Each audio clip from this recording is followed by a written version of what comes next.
When we talk about industrial revolutions, we're talking about these massive, world-changing forces. They're not just about cool new gadgets, right? They completely reshape how we live, how we work, everything. And honestly, what's happening right now might be one of the most fascinating and maybe confusing periods of innovation we've ever seen. So, that brings us to the big question for today. I'm sure you've heard people talk about the digital revolution, right? But then you also hear this term, the fourth industrial revolution. So, what's the deal? Are they the same thing? Or could we, and this is a wild thought, actually be living through two monumental shifts at the exact same time? Well, we're going to dig in and find out. Okay, so to really get a handle on what's happening today, we've got to take a quick step back in time. It all starts with the first two big ones, the shift from steam power to the assembly line.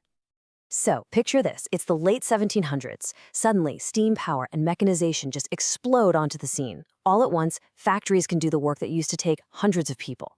Fast forward about 100 years, and bam, the second wave hits. This time, it's electricity and the assembly line, giving us mass production and the kind of global economy we'd recognize today.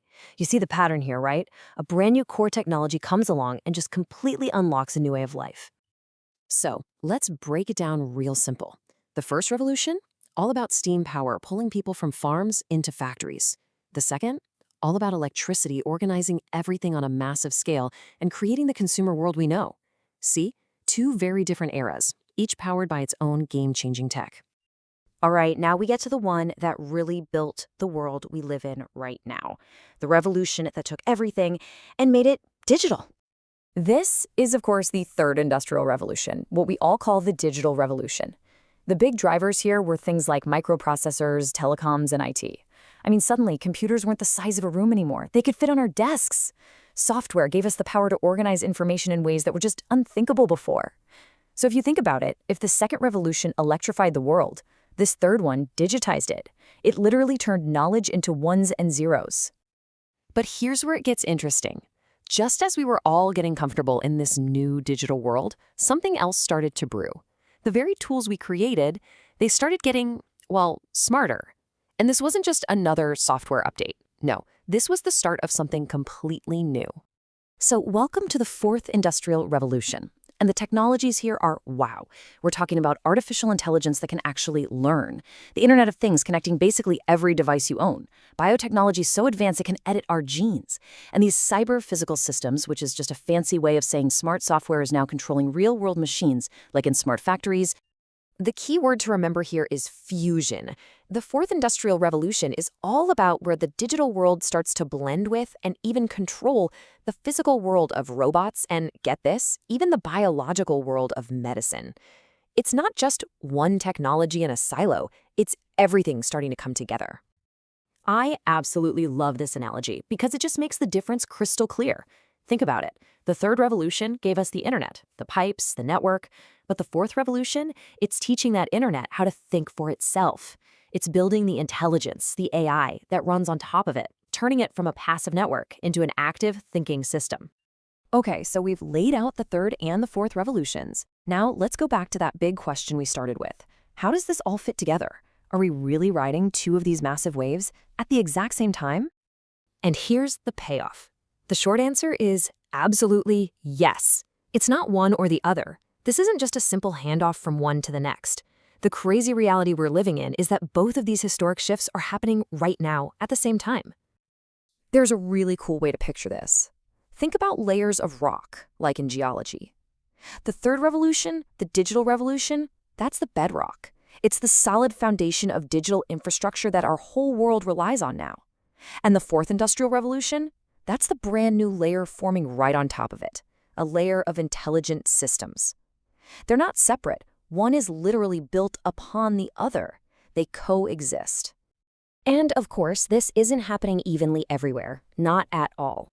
Just look at this. In one part of the world, someone getting mobile banking on their phone for the very first time, that's a classic third revolution breakthrough, and it's completely life-changing for them. But at that exact same moment, on the other side of the planet, they're testing out AI-powered smart cities. That's pure fourth revolution stuff. Both things are happening right now, today. Okay, so this is a really cool idea, right? But why does it actually matter to you? In your daily life? Well, understanding this whole overlap thing, it's not just some academic exercise. It's actually a crucial skill for just navigating the world we live in. It really boils down to four key things. If you get this, you can decode the tech you're already using, you can prepare for the disruptions that are, let's be honest, definitely on their way, you can understand the digital divide in a much deeper way, and ultimately you can empower yourself and your community to make smarter choices. Let's take that first one, decoding your tech. Just think about your phone for a second.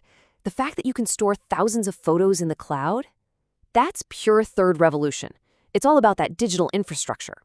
But what about the AI assistant that automatically sorts those photos for you, finding all the pictures of your dog or your last vacation? That's the fourth revolution, adding a layer of intelligence on top. You're using both of them, probably without even thinking about it, every single day. Okay, next up, preparing for disruption. Look, this is not the first time tech has shaken up the job market. Not by a long shot. When cars came along, sure, blacksmiths had a tough time, but an enormous new auto industry was born. We're seeing that exact pattern repeat. AI might take over some routine office tasks, yeah, but it's also creating these incredible new fields like data science and AI ethics. And you know what becomes even more valuable in a world like this? The skills that are uniquely human. We're talking critical thinking, creativity, emotional intelligence. Those are the new superpowers. History teaches us that big change always brings big new opportunities. So if you take away one thing, let it be this. These revolutions are not isolated events. They don't happen in a vacuum. They're like stepping stones. Steam power led to electricity. The assembly line paved the way for computers. And the digital world we built in the third revolution, that became the essential launchpad for the intelligent world of the fourth. It's all connected, one long, incredible story of human innovation. And that brings us right back to those waves we were talking about. The digital wave of the third revolution is still carrying so much of the world forward, but that new, intelligent wave of the fourth, it's rising, and it's rising fast. Just knowing they both exist, that's the first step. The real question for all of us is, are you ready to surf?